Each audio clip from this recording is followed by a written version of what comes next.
All right, we're now going to be looking at additive for its own sake. So this isn't additive for realism. This isn't additive to then be used in more of a subtractive sense like we just looked at in the last video. This is additive. Now, there are some subtractive elements. They call them different things like brightness. It's really more of a low pass filter, but we're just going to be focusing on the additive method and the additive portion of this instrument. You can experiment with the rest of this on your own. I just want to focus on what makes this additive. All right, so let's get started. We have a saw wave here. And the first thing that's very unique about this is we have control over the number of partials. Okay, so 324 being the maximum. So normally when you have a saw wave, it goes on forever. But notice when we're down low, it just cuts off. Okay? And that has to do with the number of partials that are involved. As I go up higher, it's going to look like more of your generic saw wave and it fades off beyond our range of hearing. But what I could do with that is I could actually take the number of partials and bring it down. And so this is just removing sine waves from the top. Not a low pass filter. It's not gradual. It's extreme. And you can see that like so. And then the other thing I can do is I can set the balance of the fundamental. All right, this isn't something you basically never see this in an instrument, but this is controlling the very first sine wave that's generated. So if I go up higher, let's bring our partials down a little bit. We're going to see the balance of this fundamental versus the rest of the harmonics that have been generated.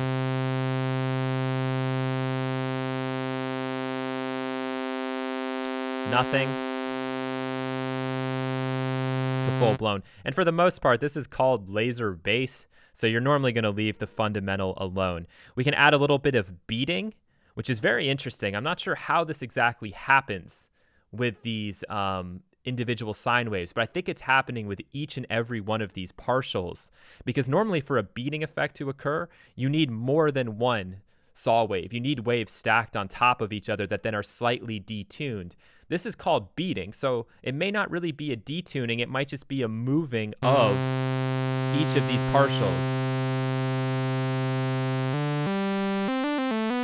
And you can hear as we go up, it remains consistent. There's no change as we play up and down the keyboard. We're on a subtractive synth or on an actual physical synth. You can kind of hear that resetting or them kind of going in and out of phase. But here it's just a part of the balance. All right, and if I go into multi-saw here, I can actually emphasize this even more. And now this is a little bit more like what you expect with your static effect.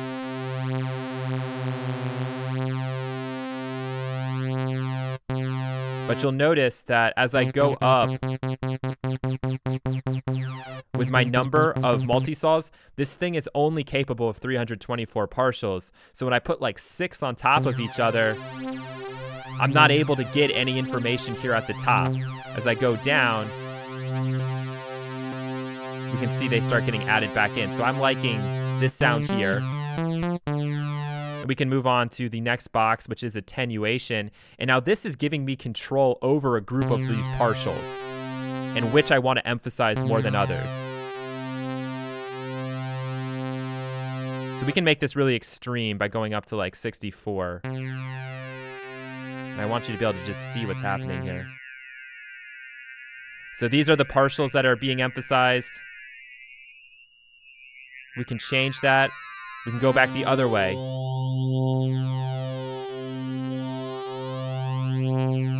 Try out some different patterns.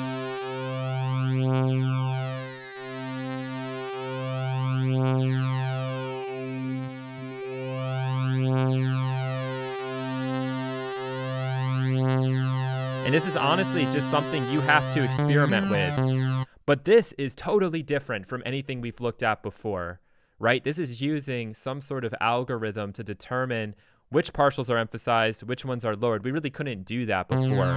And that's what I think really makes this such an additive synth. We can adjust like the phases of these. We can put them all random or like change the shape.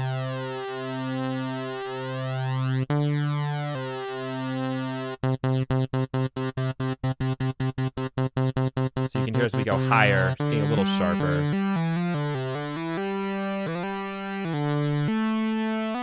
Let's go down low.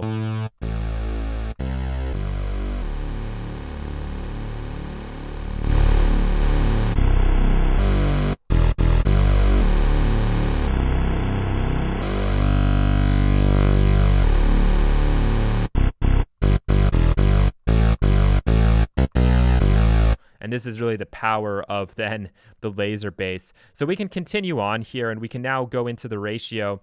And this is going to, again, move some of these partials. So this is ratio you often hear with FM synthesizers, but just watching what happens with these partials here as I bring this up.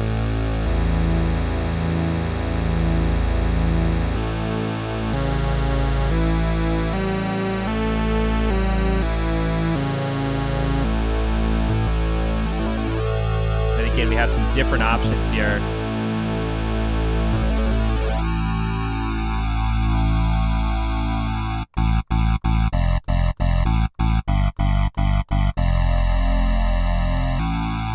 And this is interesting because you can see how with this ratio set up, we've just lost some partials entirely. We can bring some of them back in.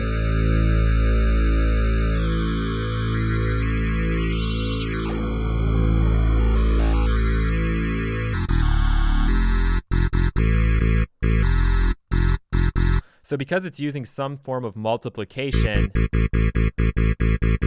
that's why I imagine we're losing some. We can go into the ratio add. We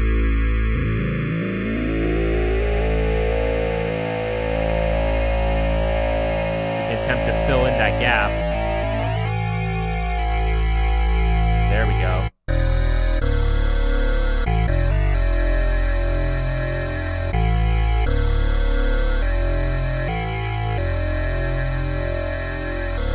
And now we get to have a little bit of fun with the dispersion. You know, watch and see what happens here.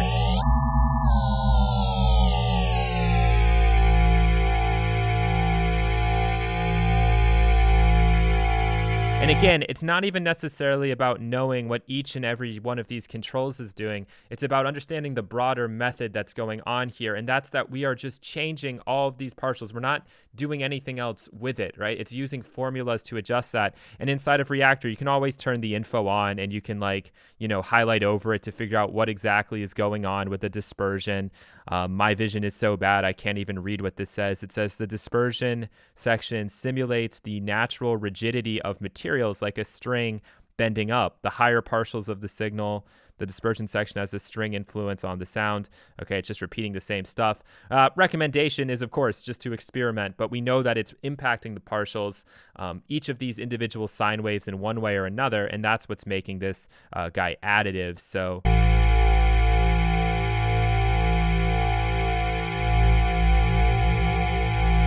there's just nothing. This one's not doing a whole lot because of the beating, I think, that we have set up here. Let's bring down this. Bring this number up.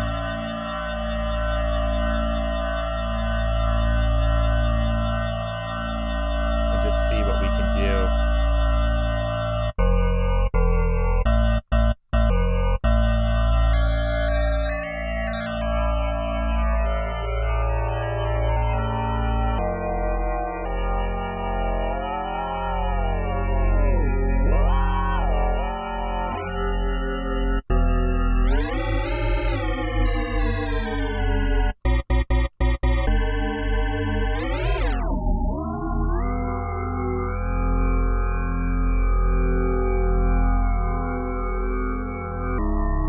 Again, this is the sort of instrument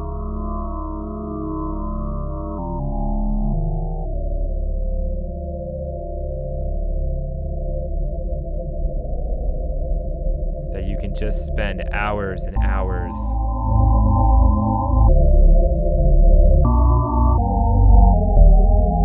playing with. And as you can tell, when it's me at the helm, sometimes I just get a little bit distracted. And like with our other forms of synthesis that we've talked about so far, with physical modeling and now with additive, there's a certain degree of experimentation that's required. You know, I'm not going to know exactly what's going to happen every time I turn one of these knobs. All I know is I'm not using a filter.